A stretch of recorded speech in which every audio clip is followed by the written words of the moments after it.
BCC news కి స్వాగతం. నేటి ముఖ్యాంశాలు. అమరావతి డిప్యూటీ సీఎం పవన్ కళ్యాణ్ ప్రసంగం. అమరావతి రైతులు 5 ఏళ్లుగా నలిగిపోయి లాఠీ దెబ్బలు తిన్నారు.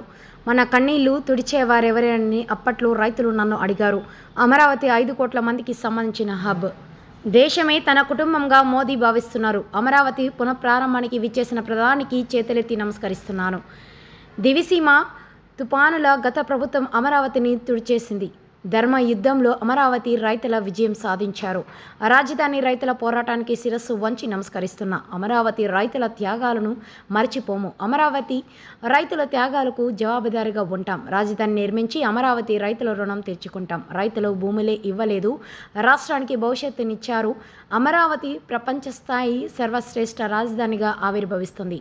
కేంద్రం రాష్ట్రంలో ఎన్డీఏ ప్రభుత్వాలే ఉండటం వల్ల శరవేగంగా అభివృద్ధి. భవానీ మాత మోదీని మరింత శక్తివంతన చేయాలి. Deputy CM Pawan Kalyan.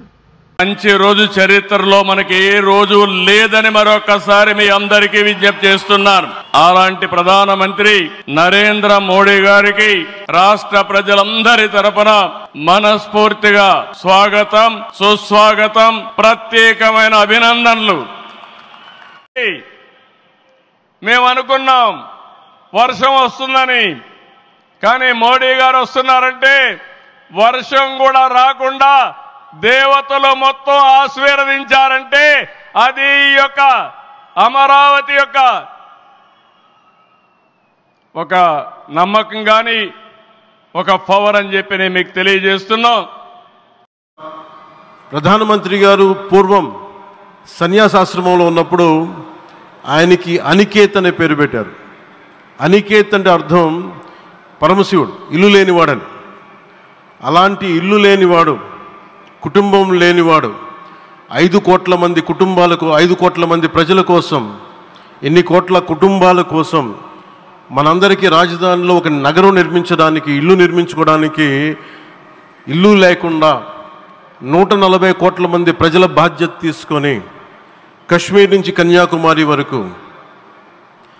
అక్కడ కామాఖ్య నుంచి ద్వారకా వరకు ప్రపంచమే, మన దేశమే తన కుటుంబంగా చేసుకుంటూ ఈ భారతదేశమే తన ఇల్లుగా చేసుకొని తిరిగి పునఃప్రారంభానికి విచ్చేసిన గౌరవ ప్రధానమంత్రి శ్రీ నరేంద్ర మోదీ గారికి మనస్ఫూర్తిగా మన అందరి తరపున, ఆంధ్రప్రదేశ్ ప్రజలందరి తరపున అమరావతి రైతాంగ चंद्रबाबू जी टेक्नोलॉजी को लेकर के मेरी भारी तारीफ कर रहे थे, लेकिन मैं आज एक रहस्य बता देता हूं.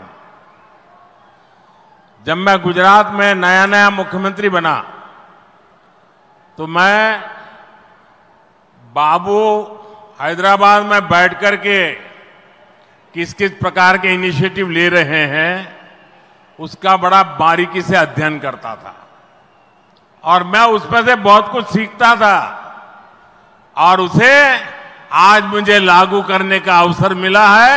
मैं लागू कर रहा हूं. ఇప్పుడు చంద్రబాబు గారు మీరందరి ముందు నాకు టెక్నాలజీ నాతో మొదలైందన్నట్టుగా ప్రశంసిస్తున్నారు. కానీ నేను మీ అందరికీ కూడా ఒక రహస్యం చెప్తాను.